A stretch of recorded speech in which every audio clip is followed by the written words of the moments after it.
Good timing. Okay. Well, welcome everyone. I'm super happy that you can join us.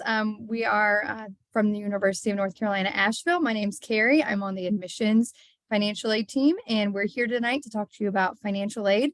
And if you have any questions related to admission, that is good as well. We've got some excellent colleagues here with us tonight to get all of your questions answered. A quick note before I turn things over to Hunter to talk to you about financial aid. If you have questions that come up, please drop it in the Q&A box that's down at the bottom of your screen. That way they don't get lost in the chat. And feel free to utilize the chat for some basic questions. One of our colleagues is going to be dropping in some helpful links that Hunter might be referencing and talking about tonight as well to help you along the way. And again, drop anything you have in that Q&A and we will get to it. Hunter is going to start us out. Hunter, are you okay if we ask questions throughout, or do you want to, introduce and do your spiel and then ask them all at the end? Yeah, thanks, Carrie. I'll just say a little bit about some FAFSA updates and just some general information about what you may need to start the FAFSA. And I'd be happy to jump into questions and I'll do my best to answer them. Excellent. All right, well then I will mute myself and I'll let you take it away. Thank you. Okay. Hey everyone, thanks for being here tonight. My name is Hunter. I'm at UNC Asheville. I'm part of the financial aid and admissions team as well. Just before we get started here, I want to just relay some what I think is useful information about filling out the FAFSA, how you can be prepared for it, and just some general information so you can be ready when it opens on Saturday.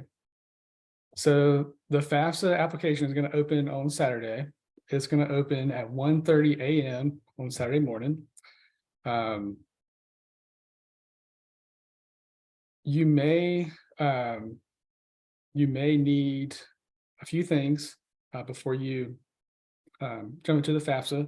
So you can go ahead and get those things ready. One of those things is your student and one parent will need a FSA ID and password.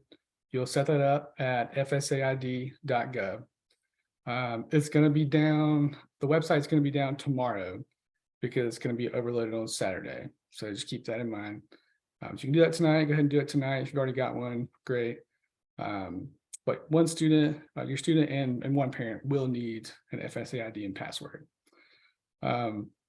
If you have two students in college, the parent only needs one FSA ID and password. It's going to be linked to your social and your phone number and email address. So you can't physically have two. So just keep that in mind if you have two students. Some other items that you can have ready when you go to the FAFSA is your tax return and your W-2s. If your student is going to be applying to enter in the fall of 23, and they're going to be there for spring of 24, you're going to be doing the 23-24 FAFSA. All right. The FAFSA for this year is open, so keep that in mind. The 22-23 is still open. But if you're starting in the fall of 23, you're going to fill out the 23-24 FAFSA. For that FAFSA, you're going to need your tax return and W-2s from 2021. Okay, we use 2 years prior. So those are some things that you may need to start the FAFSA. Like I said, it opens at 1:30 a.m. on Saturday morning. So don't try to do it until then. It won't be open. Just keep that in mind. Because of the FAFSA Simplification Act of 2020, they are making some changes. So a couple of changes that they're going to make is they're changing some wording around on the financial information part of it to make it easier to fill out and understand before the wording is just, which is a little more confusing around wages, income earned from work. So they're updating that. There will not be a requirement for males to be registered with Selective Service. This is the first year that it's been that way. So that will make it easier on folks to apply. You do not have to be registered for Selective Service to get Title IV aid as of this year. They are no longer asking the gender question, and there will be an optional survey at the end that will ask that. So you've got the option to give that information if you want, but it's not required for this year. Let me just look at my note here. Prior to this year, there was a question around drug conviction, and there will not be a question around drug conviction this year. There's a set of dependency questions towards the end of the student information part of the FAFSA. If you're doing a FAFSA renewal, so if this is not your first time doing the FAFSA, if you did one last year, more of the questions around dependency will transfer from one year to the next. So that's new for this year. The only other thing I wanted to mention is in prior years, you could fill out the FAFSA using a mobile app through federal student aid. That's no longer available either. So again, thank you all for being here. That's all I wanted to relay here at the beginning, and I'll be glad to answer questions at this point if we're all ready. Excellent. Thank you so much, Hunter. So we've got some questions that are happening in the Q&A. So again, I'm just going to encourage you to drop those questions in there. And it looks like we've got a few questions that have been submitted early. So we'll kind of start going through some of those. Just want to share a few things that have already been asked and answered. One is someone asking what our website or what the website is for the FAFSA. So we made sure to get that dropped in the chat. Studentaid.gov is really what you're looking for. Remember, you should never pay, right, Hunter, to complete this or any kind of scholarship. So keep that in mind. If you are being asked to enter in credit card information, you're at the wrong site. So get out of there. Another question was, if my older child has a FAFSA, my current high school senior does not need to establish an FSID, question mark. Yeah, so your new student will need a federal, an FSA ID and password. Each student has one, but you as the parent only need one. One parent in the household can sign both FAFSAs. Thank you. Okay. Are families able to provide special circumstances if there have been changes from the 2021 to 2022 information, such as being laid off from work, working as a contractor versus a permanent role, etc.? You can, yes. Every institution has their own process for that type of thing. At UNC Asheville, we have a process called a change in circumstance. And when there is a change in circumstance, all you have to do is reach out to our office. Our phone number and our email address are on our website. We can also drop that in the chat as well, so you have that. We're happy to assist you with that. So what we would do is just send you a form. You would fill it out, and that form would request documentation from you. So typically we ask for 2 years tax returns. We ask for the 2021, and then you have to have filed the 2022. So you want to wait until you have your 2022 taxes, because what we'll do is we'll look at both years and figure out what's best for your student and what's best for their financial aid situation. So at UNC Asheville, it's called change of circumstance. Reach out to us and we'll assist you with that. Perfect. Thanks for providing that, Hunter. Next question. We set up a FAFSA ID for my student, but when I select setting up as a parent, it seems to still ask for my student's social security number. That is a good question. I'm not sure if I understand exactly what you're asking.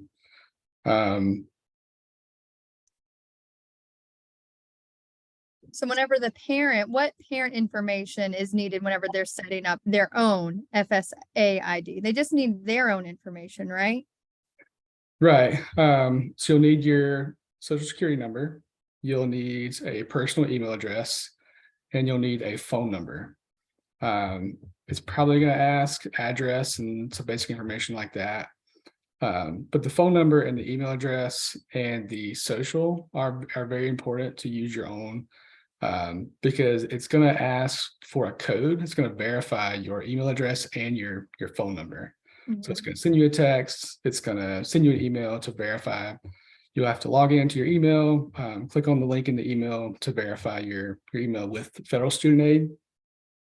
So those are very important to use your own personal email, use your own cell phone number. That way, if you lose your password, if you need to recover it, they'll send the information to you, and you can recover it that way. Excellent. So whenever students are sitting down with their parent, right, to complete the FAFSA, each person, because there's a few questions here that I think we can answer some of these questions. The student has their own FSA ID. The parent creates their own FSA ID. And really the student logs back into their FAFSA, goes through answering questions about what high school they're at, what colleges they want their information sent to, and then it gets to a parent section. Is that right, Hunter? That's correct.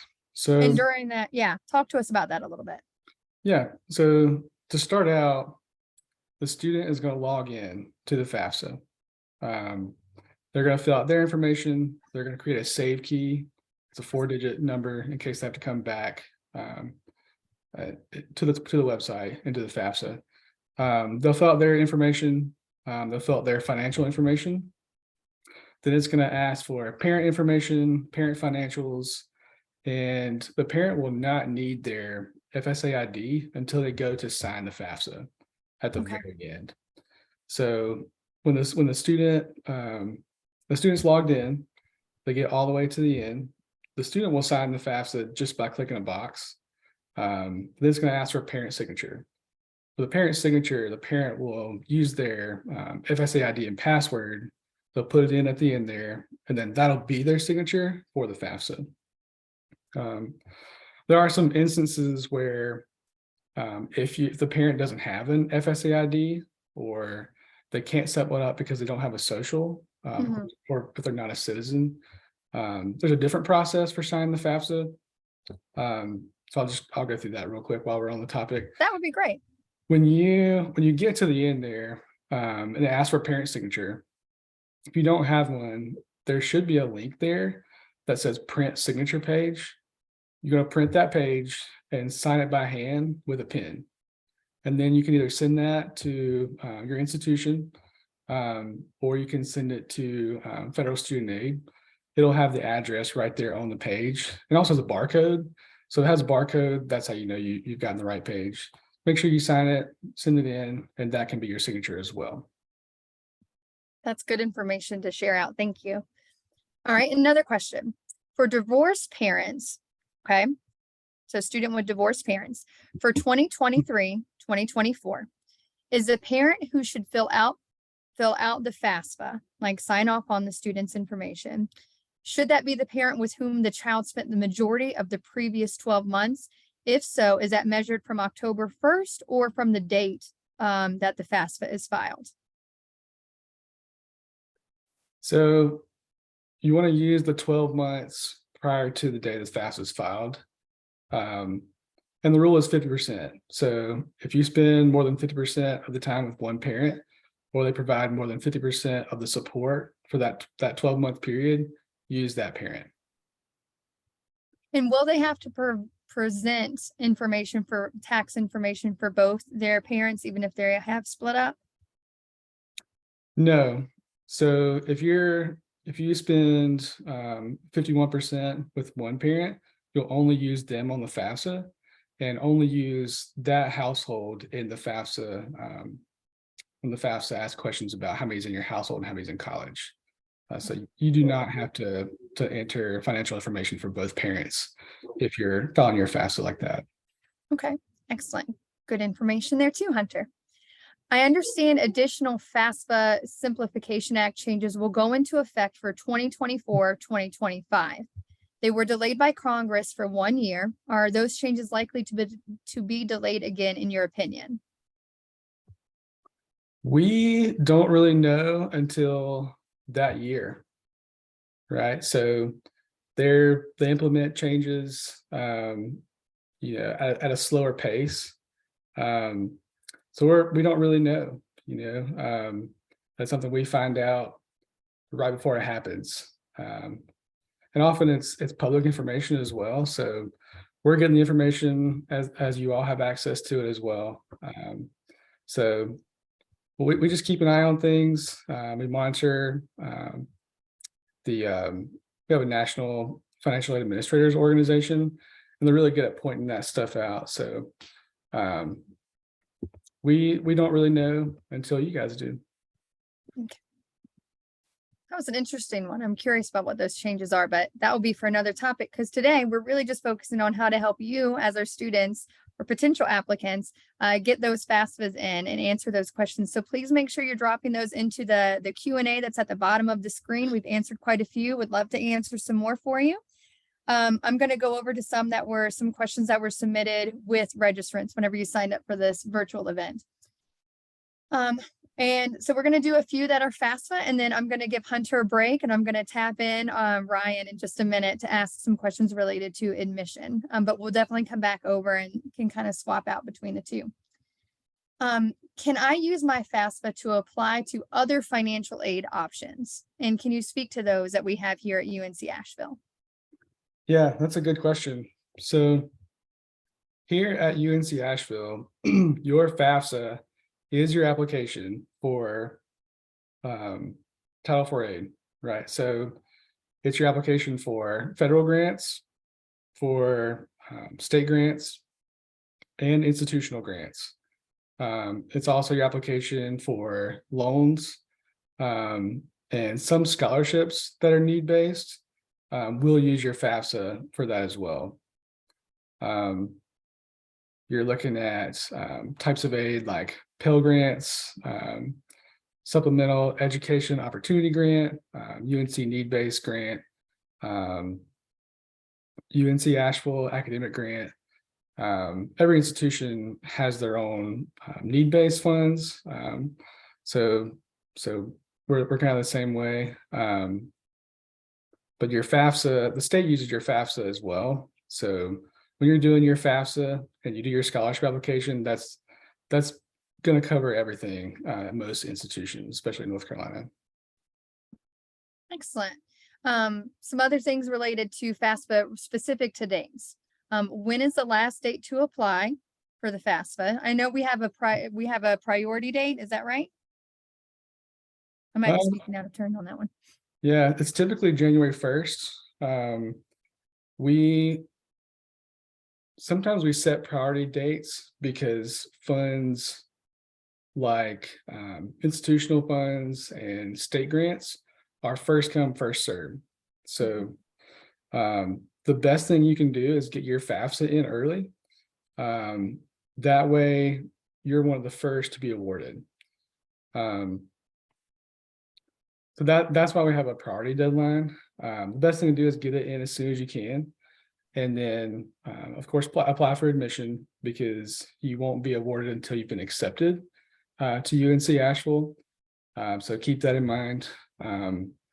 What we do is we start awarding based on when FAFSAs were received. So best thing you can do is do it as soon as possible, get it in early, and then check your student's portal, check their student account. Because if their FAFSA is flagged for verification, which happens to about 30% of them, we're going to require that they submit documentation. And your FAFSA is not ready to be awarded until that's complete. So the best thing to do is get it in early and then keep an eye on their student portal for requirements posted there. Excellent. And students don't have to do FAFSA all in one sitting, right? They can create their ID, go have a coffee, enjoy the day, come back and start it. They can save and come back to it as they need to. Is that right? That's correct. You can log into your FAFSA, you can start it. If you have something to do, you can go do it. That's why you create a save key, so you can come back in and finish up the FAFSA. And with that save key, that's right before they start, they create the save key, and it really can be any combination. Is it just number specific? Yes, it's 4 digits. Mm-hmm. Yeah. So one thing that you want to do is, if just with those 4 digits, I always tell students, make it something you're going to remember. Maybe it's your day, and maybe it's the pin on your ATM card. Just don't put it for the day you're doing it. That way, if you come back after one sitting, you haven't forgotten what day you actually started it, because that can be confusing. So you had mentioned something related to this next question with how there are some scholarships that might be first come, first serve, or maybe some grants. But would you say is the FAFSA decision based on first come, first serve, or is it really date driven and deadline driven?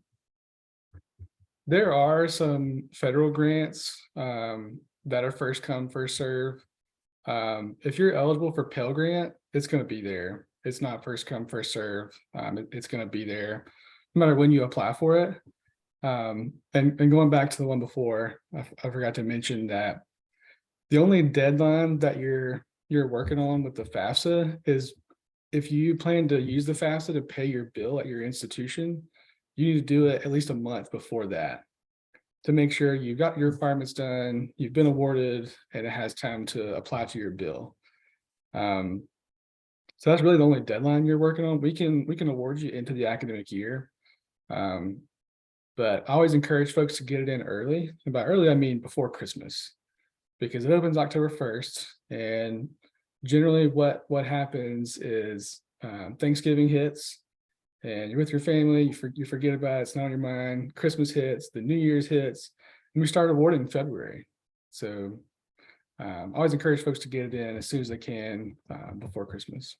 And that also kind of provides that peace of mind, right? Because the FAFSA, it can, and for some people, it is a very overwhelming process, but it really can be, one thing to just take off your plate before Thanksgiving, maybe even.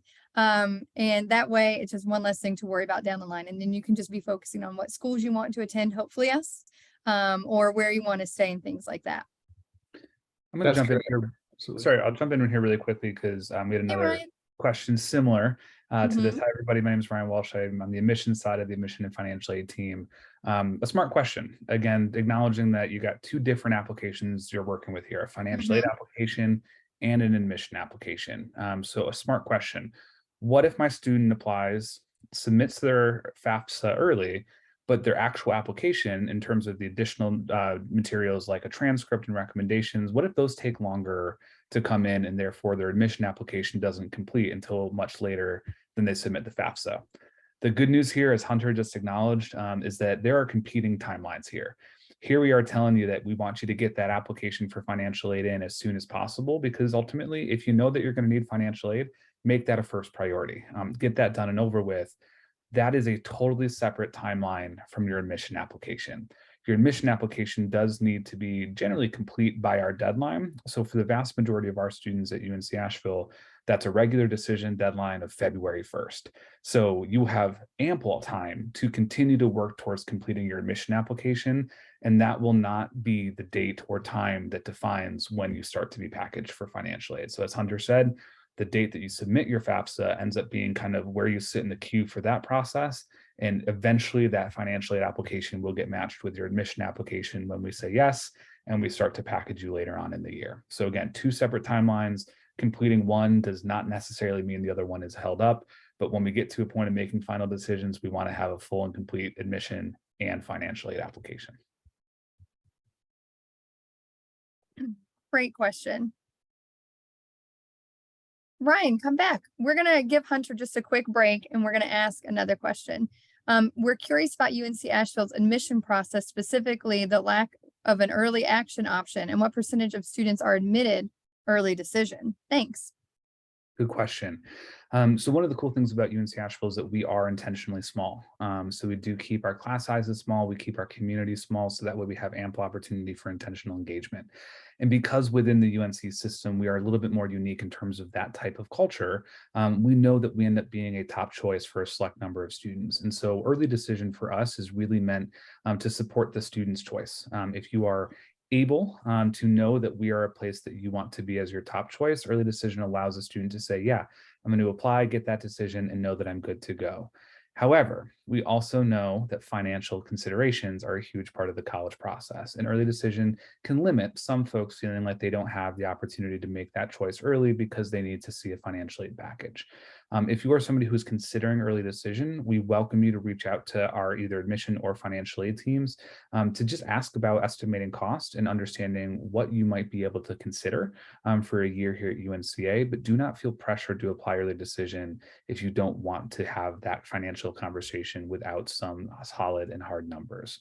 Because of that, I'm happy to share too that our early decision cohort is much smaller than a lot of other institutions that offer that option. We do generally enroll only about 5 to at most about 10% of our incoming class through our early decision model. So again, it is a very different type of early decision than you may have heard elsewhere. I also see another question there talking about early decision deadlines. Again, knowing that this is a very intentional choice that we don't want to pressure students, we actually offer 2 different deadlines for early decision. So our first one will come up on November 15th, and that's the deadline that we then commit to getting a decision out to students before our winter break. But we also know a lot of students will need some time, either after the semester or especially over the winter break, to be able to talk with family and counselors about potentially pulling that trigger on ED. So that early decision 2 option that we offer has a January 15th deadline. So again, only 15 days prior to our full and final deadline on February 1st, which is again meant to underscore that ED is an option that we offer for students who intentionally want to make that choice. We don't want anyone to feel pressured to make that choice. So those deadlines really give you that flexibility. Thanks for that, Ryan. Because that is a little bit different. Speaking of some things that are different with a good spin on it, let's talk about College Application Week that we have coming up. Will UNC Asheville be participating in College Application Week? Maybe touch on what that is. And is it better to submit the application early instead of waiting for College Application Week? Will it make a difference in admissions? So for all of our North Carolina residents and students on the call, College Application Week coming up in October. Carrie's going to dig out the date for me and drop that in the chat so folks can put that on their calendars as well. So we are happy to say that, yes, at UNC Asheville, we very much participate in College Application Week, also known as Free App Week. It is the week that we waive our application fee, that $75 application fee for all applicants, that is first year or transfer applicants, in all of our application methods. So if you're going to use the CFNC or College Foundation of North Carolina application, the fees will be waived there. But also if you choose for whatever reason to use the common application, which we also accept, we will also be waiving our fees through that application platform in that same week. So truly, however you want to apply, if that week of this October 17th to 21st, make sure you get that in, and it does not have an impact in our admission evaluation. We participate in that because we care about access and equity and want every student who knows that they need to save some money in the college process to be able to apply that week. But again, we know that it may take students longer after that week to be able to complete an application or get everything in order. So there's nothing that influences our decision about when you apply, as long as you apply by our deadlines. And one thing that I've heard some students and other counselors mention is that you can always start the application now and wait until that week to actually submit. That way you're not paying that fee. Is that a good piece of advice? That way they can go ahead and get comfortable and feel like they have everything done instead of waiting until that week to start it? I would highly suggest getting to work on it now. The one challenge about Free App Week, as Carrie just indicated, is that once you're submitted, it's submitted. You can't really go back and make changes. And so great piece of advice that you've got a solid few weeks now to be working towards that, because then you don't have to worry about having an application kind of finish right as you're really working up to that deadline. However, I do also want to state that for anybody who's on this call who is, for example, Pell eligible or is economically disadvantaged, we do also have a way for us to waive an application fee for a student who simply can't afford that cost. You are more than welcome to reach out to any of us on the admission and financial aid team, or simply just send an email to admissions@unca.edu and indicate that you need some information about how to get a fee waiver request. We will absolutely do that for any student who has that need at any point in the process. But for those of you who don't need to worry about that, Free App Week is a great way to also reduce that cost as you send applications to various schools. And just for everyone on the call that might be being able to take advantage of that week, the deadline on the 21st is at 11:59 p.m. So this is the first year that deadline has been pushed back from 5 p.m. Don't want you stressing over it or working super late, but just keep that in mind. Might be helpful. Okay. A couple other questions I'm seeing in here, I'll Yeah. jump into as well. So I did mention there are 2 application methods. So the common application or the CFNC, which stands for the College Foundation of North Carolina. Either one of those applications are going to get us all the information that we need. We ask the same questions in both. So we truly do not have a preference for which application you use. Either one are going to give us the resources that you need. However, we do acknowledge that if you are a North Carolina student and you're only applying to North Carolina schools, the CFNC application is a great resource because you can send it to any of the UNC system schools. You will need to set up a CFNC profile anyway for residency, which I will let Carrie talk about in a moment. But if you're from out of state, you are still welcome to use it. We just know that it may not be the application that you find most useful for your other schools, which is again why Common App might be a great option. But truly either one will work. We don't have any preference. And Carrie, correct me if you saw this, but CFNC, out-of-state students can use it, right? It's just not something that they are required to have an account for. That's right. Yeah, because they won't have to do, Ryan had mentioned residency determination surveys for those of our in-state students. To get in-state tuition, you complete a survey. I highly encourage you to sit down and do that with your parent or guardian. It takes about 15 minutes, especially if you have one of them with you, because it is going to ask for their information. I mean, it is necessary to get you in-state tuition. That is not a UNC Asheville thing. That is a state requirement, no matter what secondary institution you plan to attend, whether it's a four-year university, private institution, a community college, you're going to have to do residency. If you've got any questions on that, I'm more than happy to dive into that more. But I also want to honor that this is more for financial aid and some other specific application questions. So that is part of the process, but it's not the only part. And I'll answer one last question because it relates to the free app week before I turn it back over to Carrie. Holland, I see your question in there. College application week. Technically, no, it is not just for North Carolina residents. We do waive that application fee for our Common App for the entirety of the week. So if you are smart enough to jump on this call tonight and learn more about financial aid, then yes, an out-of-state resident could also get that application fee waived if they apply during that week through the Common App. Excellent. That's good to call out there, because we do have some other questions related to out-of-state students. Okay. So we've got a few that will be attending as an out-of-state applicant, or they will be applying as an out-of-state applicant. Are there any tips with this particular context in mind that you feel, Ryan, would be helpful? No, I think the one thing that comes to the reality of UNCA is that when it comes to admission, while we are primarily serving in-state students, we do have a decent population of our out-of-state students. And although there is a cap on how many out-of-state students that we are able to enroll at UNCA, it's not a cap that really manages our process year over year. So in terms of admission, there's no real advantage or disadvantage to being an in-state or out-of-state student, which is great. Of course, the reality comes down to the fact that the cost is going to be different for an out-of-state student versus an in-state student. So the one thing that we highly encourage our out-of-state students to be thinking about are outside scholarships and other ways that you might be able to fund your education at UNCA. We do obviously honor any of those outside scholarships, but for example, those merit scholarships and some other funding opportunities that we offer either institutionally or otherwise are going to be a little bit more limited in terms of their impact because they may not stretch as far for an out-of-state student. However, we are proud to say that our overall cost for out-of-state students is still quite competitive when you compare our type of educational model to other smaller liberal arts schools out there, especially many of those being private. We end up having a significant discount in the way that we are able to fund and structure our costs here at UNCA. So hope that was helpful. Please clarify if you want any more out-of-state context. Another question, speaking of scholarships, Asher asks, I've heard from various sources when applying early decision. So kind of getting back to that topic. When applying early decision, Asher has heard that you have a less likely chance to receive scholarships. Is there any validity in this? You know what, Asher, that may be true at other places, but as I said earlier, the reason that we offer early decision at UNCA is for the benefit of the student. If it's your top choice and you know where this is where you want to be and get your college search process over with early, great.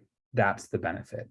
We do not consider the round or decision plan that a student chooses when making financial aid offers.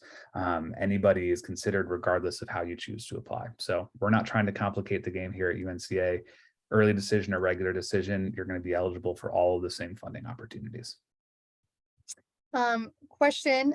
We've got two more questions we'll ask about admissions, and then Ryan, I'll give you a break and we'll turn it back over to Hunter. One, I think that you're typing an answer, but I think it might be helpful for others to hear. Does the 2+2 program related to engineering and the partnership we have with NC State, does that program have a different admission deadline? No. So any student who applies to UNC Asheville, regardless of what major they might ultimately want to pursue when they get here, you're not applying to a major or a program. So every student is simply applying for general admission to the university, and then you will choose your program at that point. Specifically, though, for the 2+2 engineering program, if you are admitted and then do choose UNC Asheville, we will get you connected with Linnea Linton on our campus. She will start working with you before you even enroll and officially arrive on campus to make sure that we get you tracked and ready to be successful to apply for that 2+2 program with NC State. But no separate deadline or application. Any student applying just needs to follow our deadlines for either our first year or transfer processes. No separate deadlines for other programs. Okay. And last question I'll ask you now related to admissions. Does GPA matter? Talk to us a smidge about that. And do students have to take the SAT or ACT? Awesome. And I'm going to state as I say this, that this is the answer for any UNC system school, because that is a part of the UNC system requirements. We do have minimum course and eligibility requirements for our students. So very quickly, I will say that there is a minimum of 2.5 GPA to be eligible for admission to any UNC system school. However, there is a small degree of flexibility to appeal for that if you're below. So don't hear me say that if you're below 2.5, there's no chance. Just make sure that you're reaching out and talking to us. So above a 2.5, you're good and eligible. And I'm very glad to say that the Board of Governors at the state level for the UNC system earlier this year extended our test optional policy for students who are applying to enter at any point in the 2023 or 2024 academic years. So for the next 2 years, we continue to be test optional. And even if you do submit your test scores, they may be part of our consideration for scholarship or other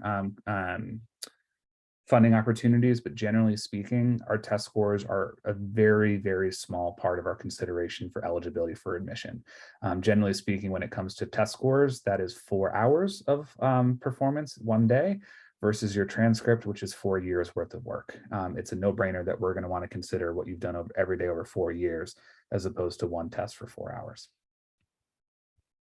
That's very true. Thank you so much. I'm gonna give you a break really quick, Ryan, and we'll see if Hunter, you back with us? Yeah. Let's ask you some questions. I see a few that you grabbed that you wanted to ask or you wanted to answer live. So we'll start with this first one. Is there a rule of thumb of what percentage of a step parent's income will go into calculating EFC, which is expected family contribution, right? Did I get it right? That's correct. Absolutely. If the step parent is married to the custodial parent, sorry, I didn't finish asking that before I made sure I had EFC right. For example, parental assets are treated at a rate of 5.64%. Is there a percent for income? There is, but it's not going to know they're a step parent. So I don't know the percentage off the top of my head, but it's not going to know. It's going to count both parents to the same percentage. So it's not going to know which parent is which. So you don't have to worry about that. Yeah. Excellent. And then what are some of the eligibility requirements for Pell grants? Can you speak to that a little bit? I can. So there's really no set bar for if your income is this, you're going to get a Pell grant. If it's this, you're not. It's based on the EFC. So as I mentioned earlier, the FAFSA is your application for federal grants, state grants, and institutional grants. All of those grants are awarded based on your EFC. That EFC is a number. So we start awarding in February because we need information from the state and from the federal government to award those grants. This year, the 22-23 EFC maximum to receive a Pell grant is 6,206. So if your EFC is below that, you're going to receive a Pell grant, especially if you're full-time. And I'll go ahead and mention it while we're on the topic. Pell grants and state grants are based on enrollment. So if you're full-time, you're going to get a certain amount. If you're 3/4 time, you're going to get a lower amount. If you're half-time, you're going to get a lower amount. And sometimes if your EFC is low enough, you can get Pell at less than half-time, sometimes. So for this year, it's 6,206. Next year, it may be different. So And that is based on EFC, which students and parents get to see on the FAFSA once they submit. yes. So when you submit the FAFSA, the student will get what's called a student aid report emailed to them. It's going to have an estimate of what the federal government is basically qualifying you for. So it's going to include Pell Grant, if you're eligible for that. It's going to include student loans. That's probably the only thing that's going to be listed on there because they don't know what the institution has and they don't know what the state has for you if you're funded by the state. So you will get the student aid report with the EFC in it. And it'll tell you if you're eligible for a Pell Grant at that point. Gotcha. Excellent. So I want to just take a second. Thank you, Hunter, for answering all of these questions, and Ryan for those earlier. Again, we welcome you to please drop your questions into the Q&A that's at the bottom of your screen, and we'll continue to answer those as they pop up. I'm going to go back to some of those that were asked whenever you guys registered for this event, and we're super excited to still have you with us here. Let's go to, are there opportunities to subsidize tuition by working at the school? There are opportunities like that. At UNC Asheville, we have a federal work study program. And you can also, if you're not eligible for federal work study, you can get a job on campus. And the only difference between an on-campus job and federal work study is how you're paid. So every institution does it differently, but at UNC Asheville, if you are awarded federal work study, which is a need-based program based on your EFC, so on your FAFSA, it's going to ask you, are you interested in federal work study? If you don't know, put yes. If you know you don't want to, put no. If you put no, you're automatically not going to be awarded federal work study. If you select yes, you could be awarded federal work study based on your EFC. So if you are awarded federal work study at UNC Asheville, all you have to do is apply for a job on campus. If you get it, of course, you'll go through the interview process and you'll work with your supervisor. Your supervisor will work with us to get you paid through a biweekly check. So at UNC Asheville, if you work a federal work study job, you're paid biweekly. Your paycheck is not going to go towards your tuition. If you want to do that, that's great. You'll have to apply it to your next semester's bill, though. And every institution does that different. So that's just how it works at UNC Asheville. If you have an on-campus job, you're going to be paid biweekly as well. You're just not going to be paid by federal work study. You're going to be paid by the department. That's the only difference. Excellent. Thank you for that. And we are super excited to have some folks, maybe some of you that are on, joining us tonight, be part of that work study and work with us in our office. We are always looking for some folks. Someone asked, or they stated, UNC Asheville is my dream school and place to live. We're really excited to hear that, by the way. I'm worried, though, that I won't receive enough aid. If I do not receive enough financial aid, what is the appeal process? You mentioned that a little bit earlier. Can you just speak on that a little bit more, especially to help our dream school student here? Yeah, so I'll kind of answer that question in two different ways. So if you don't receive enough aid and you think there's an issue, or you've had a change in the 2 years between when you filed taxes and when you filed your FAFSA,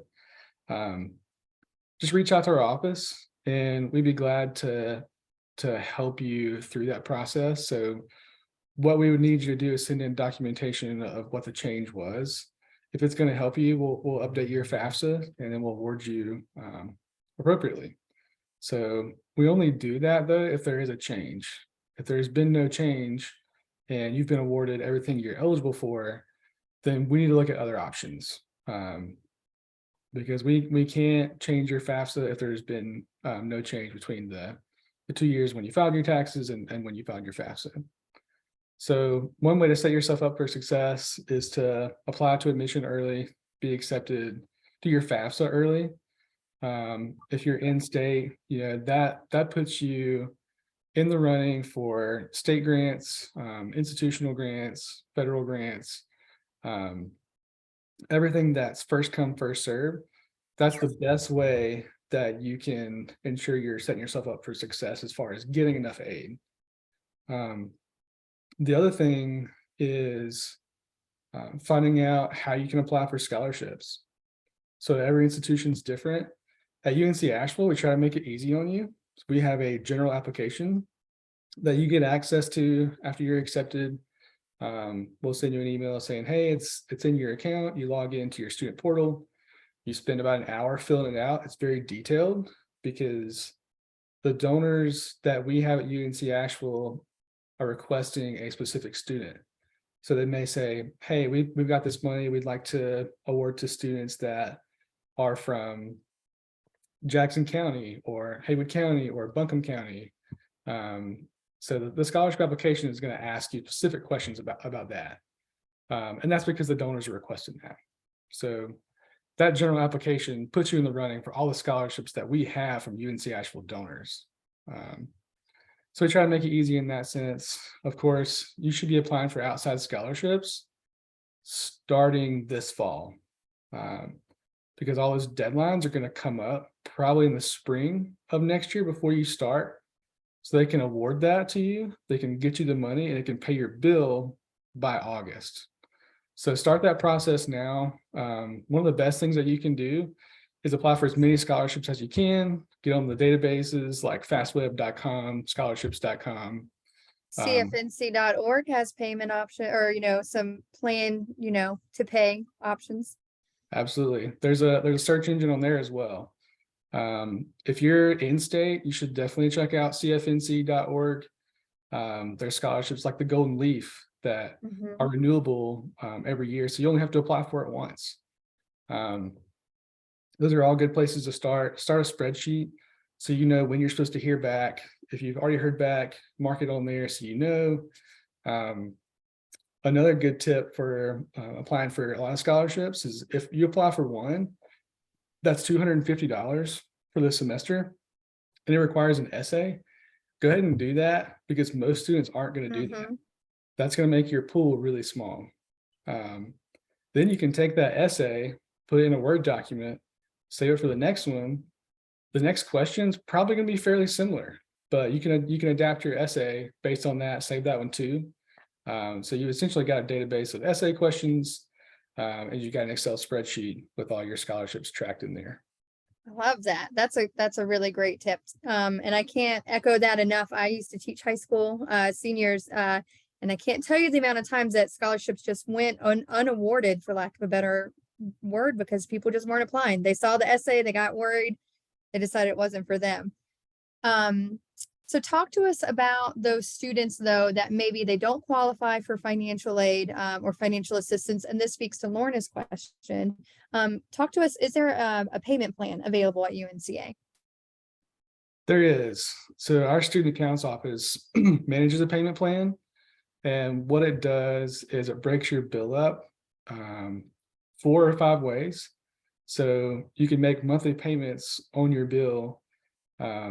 You just set up your account through your OnePort, your student portal. It's all set up through there. Make monthly payments. It can be withdrawn automatically. And you can even do a combination of the two. You can use your financial aid, and then you can do a payment plan for the rest of your bill if you have one left over. There's also other payment options as well that are not considered financial aid. So we accept payment from 529 plans. Typically, they just send the student accounts office a check. We work with Florida Prepay. The student accounts office will work with them to give an invoice or whatever they need to send the check our way. Some of our students use VA benefit. There are other options out there to pay your bill other than financial aid and scholarships. And Hunter, I know that this might be more of a student account question, but do you know for those payment plans, credit cards, or does it need to come from a checking account? It needs to come from a checking account. You can pay with a credit card through their student portal. I don't think the payment plan accepts that. One thing you have to be mindful of if you're going to use a credit card is they're going to charge you a 3% surcharge on your credit card. Hmm. So if you pay with a bank account, it's going to come through as a web check. There's going to be no fee attached to that. So just keep that in mind. Okay, that's excellent. Again, just going to encourage everyone to drop questions into that Q&A. We're about 10 minutes away, but if we have more questions, we can definitely stay on here past 8 o'clock. So just keep that in mind. We've got another question, Hunter, for you. This person wrote in, their father they passed away about 5 years ago. So first of all, if you're on this call, condolences to you. And thank you for sharing that information. They're wondering for the FAFSA, does his information need to go into the FAFSA? No, it doesn't. Your FAFSA, when you fill it out, is intended to be a snapshot of your financial situation at that moment in time. So you do not need to put your deceased parent on there. Okay. All right. What other tips might you have? So we've really talked about the FAFSA and setting up those FSA IDs, the importance of doing that in a timely manner so that way we can get them their awards whenever we get that time back around in February. You've mentioned the scholarship portal. What are some other tips that you feel personally that you wish that you would have had whenever you were starting this process to go back to or to go to school? I wish I would have asked more questions. So Hint, it's a hint, complicated nudge. it's a complicated process, and we know that. That's why we try to make ourselves as available as possible to assist you in any questions you have. Any way we can give you tips and tricks, or point you towards scholarship resources. We understand it's not an easy process, and that's why we're in place to assist you.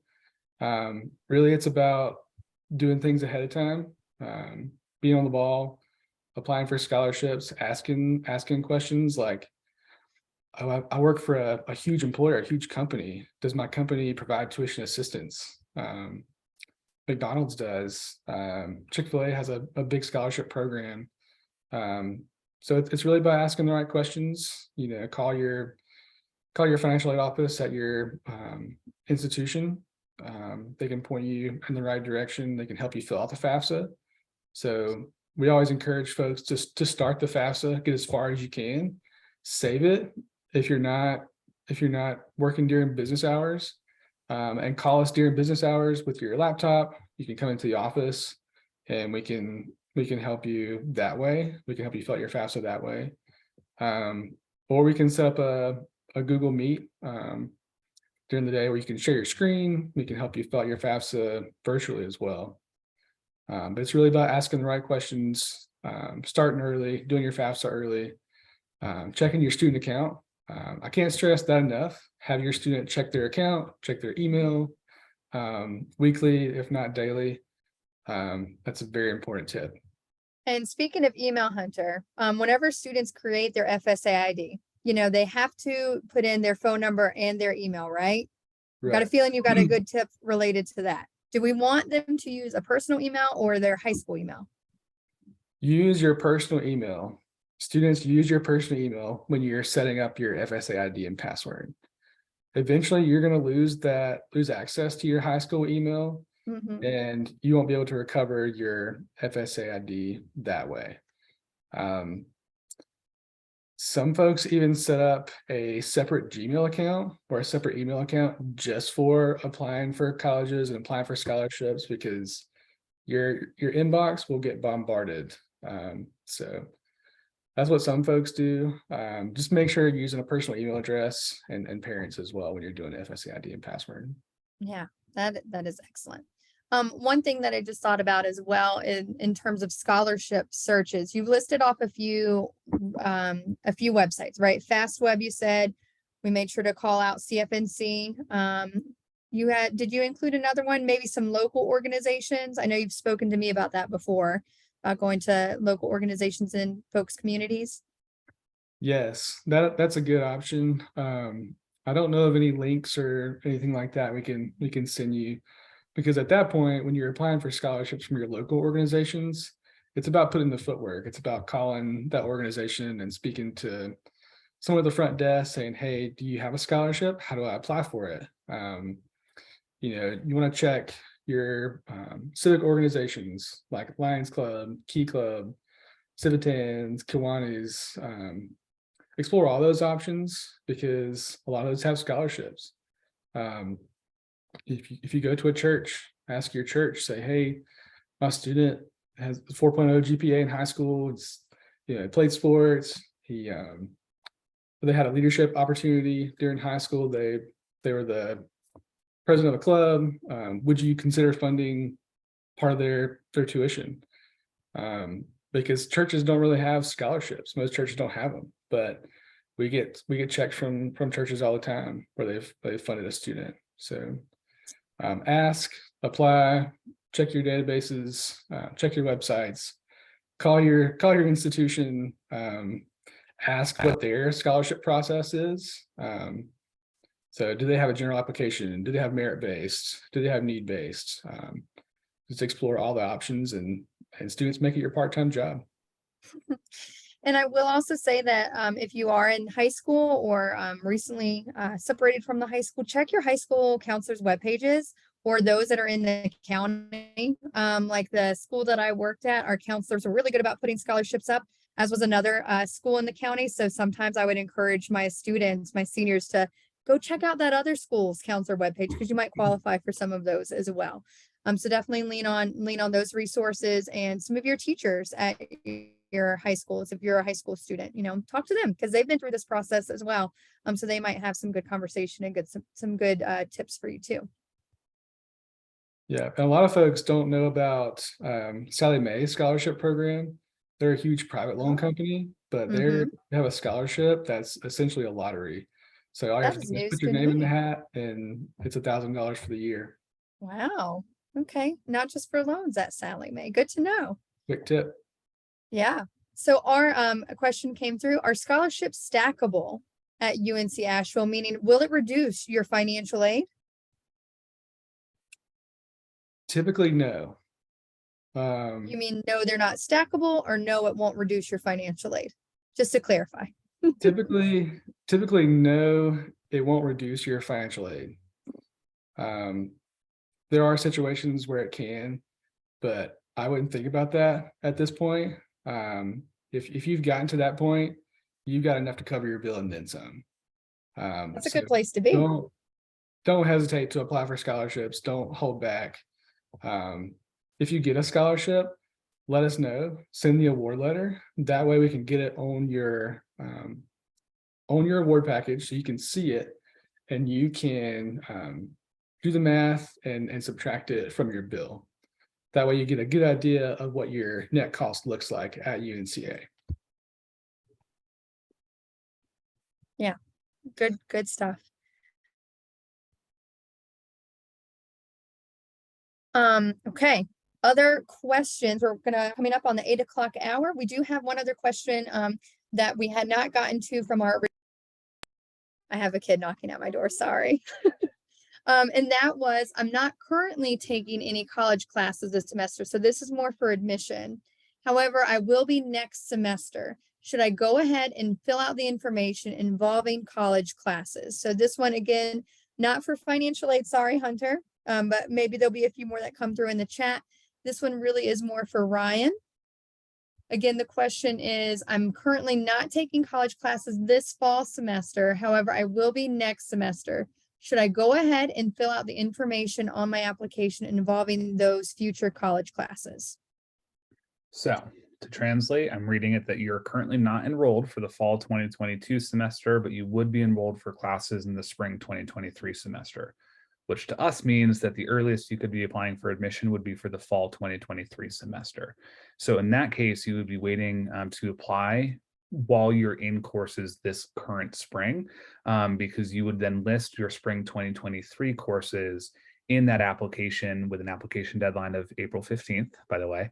So April 15th is the deadline for fall 2023 transfer applications. So no, if you have taken time off, that's totally fine. If you end up choosing not to take courses in that next semester, you are still welcome to apply. You just want to list your most recent or current academic coursework if you are currently taking any. So yeah, just apply when you're in the semester before you want to actually enroll. And speaking, this is kind of a question for Ryan, you and Hunter almost. So we know, Ryan, from an admission standpoint, ACT scores are not required, they're optional. But should they be submitted in order to be eligible for scholarships? Hunter, do you know of any, or Ryan? So the answer is for admission, of course, it is not required. So you do not have to have a test score to be considered for admission. And you do not have to have submitted a test score to be eligible for our merit-based scholarships. Now, that being said, how we evaluate for scholarships is going to be a variety of different factors. And so if you do, in fact, have a strong test score, you might be considering potentially submitting that so that way it would qualify you for some of our scholarships. But again, just like in the admission process where we're putting a lot more weight on your full academic coursework, the same is going to be true for scholarships as well. So it's not a perfect answer, but it is to say that if you feel that you have a test score that has strength in the way that you present your academic information, then it may benefit you both with admission and financial aid, but you do not have to submit a test score if you think that your academics are going to be strong enough to still qualify you for some academic merit. I hope that was not convoluted. I meant to be as clear as possible. Please clarify, Hunter or Carrie, if so needed. It's not, sometimes it's as clear as mud, but I'll second that. Make your admissions Okay. application as good as you can. I don't know of other institutions that award scholarships like we do, but we use a variety of different methods. So we have some that are need-based, some that are merit-based, some that are based off your GPA and your need. So do as good as you can on your admissions application. That's the best advice I can give you for setting yourself up for success for getting the most financial aid and scholarships that you can get from UNC Asheville. Yeah, very good. I'm glad that we were able to hear from both of you on that one.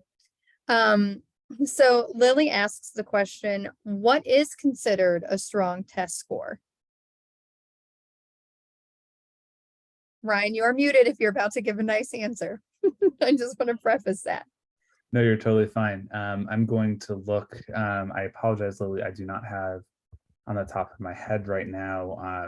But Ryan, I think that speaks just really quickly. I think the fact that you don't have a straight answer also speaks to the fact that we don't rely on just a test score. Just for, trying to call back what Ryan mentioned earlier, is we're looking at a holistic application, not just at one instance, at one test day. So I think that it's okay. Yeah, I was going to go look, and what I'll say though is at most schools, they're going to list out what is considered their average or their middle 50% range for a test score. And keep in mind that especially if it's a range that's the middle 50%, you're going to have 25% of your applicant pool above that range and another 25 who are admitted beyond that on the lower end too. And so again, it is one number that is not the defining metric of your application. So for example, I am trying to remember off the top of my head, but for SAT, I believe that our average is about 1200, which is a strong test score in the national consideration of test scores. But at a place like UNCA, again, we're still looking at more who you were day to day. So again, what is strength is really looking at some of the information that we put out on our website and just saying, hey, do I look like I'm in that range? And if not, again, it is your choice not even to use that score with your application. Oh, good stuff. So we have covered a lot of information. We really appreciate you all being here. We do have another virtual Q&A coming up right before that college application week on October 13th. So feel free to join. We'll go over information more specific to the application process. But we will have someone from financial aid joining us. So if after this and after October 1st, which is when that FAFSA opens up, you have some additional questions, feel free to jump back in, jump onto that one. We also have open house coming up. If you want to if you're able to come out and see us, that's going to be on October 22nd. Feel free to come and visit us in person, and we also have daily tours available. So know that we are all here for you. We are here to try to make this process as enjoyable as it can be. We're all very excited, though, that you were able to join us tonight. So please know there's some future opportunities right around the corner, still in this very same month, and we hope you can join us again. Feel free to reach out via email, admissions@unca.edu, or our financial aid email, Hunter. You want to throw that out there really quick? Yes, thank you. Our email is finaid@unca.edu. It's finaid@unca.edu. That's short for our financial aid. I like it. I like it. And just drop that in the chat for anyone who needs it, as did our friend Nate, who is monitoring. He's thrown out some good information as well. So if there are any last minute questions, we'll take those. If not, we really appreciate you joining us, and we hope you all have a fantastic night, and we'll talk to you all soon.